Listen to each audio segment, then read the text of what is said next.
Hi everyone, I'm Janelle with TaxExact and this is Pat. And today we're going to talk about what the word document means in the TaxExact world and how to create a document inside the TaxExact software. So Pat, why don't you introduce yourself and show us a little bit more about that? Sure. Thank you, Janelle. Yeah, so going into this as a client, you are going to find the Word document is used throughout the software, but we think it's important that we explain to you how it's going to be utilized and how to create one. So with that being said, I'm going to share my screen with you.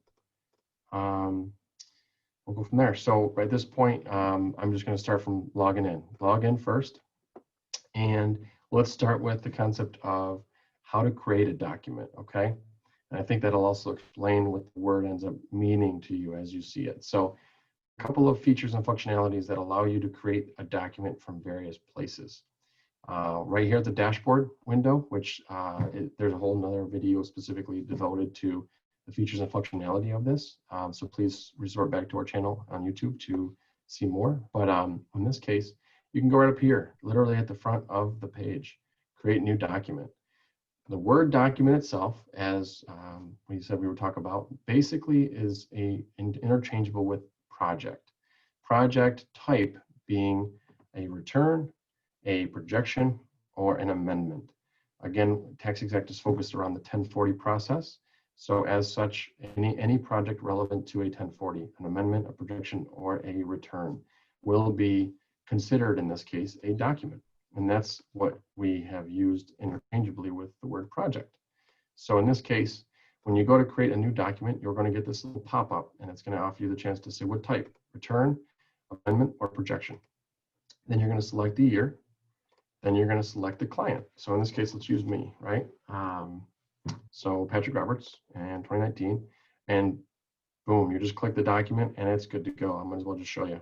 You're going to have the zeros, but it's really set to go. Everything's good to go. Now I'm going to show you really quickly two other places to get this information to be able to create a document. One, as you can see outside of the dashboard, you have these icons on the side, and there's another video again on the basics and functionalities of the platform's office, both front and back office, where we explain the icons a little more. This is referred to here on the second icon as the document list. And at the document level, you can create a document from here. Same place, same setup. In the top right, where you just disclose what type and who it's for and what year. The last section is actually in the client itself. So when you go to a client, I'm going to use me, Roberts, and I'm going to go to myself. The last section is right up top here in this little spot. So when you click create document from any window, you are essentially developing a return or an amendment or a projection. With that being said, I hope that explains the Word document so that you can have a better understanding of why and how it's used within the platform. Thank you, Janelle. Thanks, Pat, and be sure to check out all of our other videos on YouTube.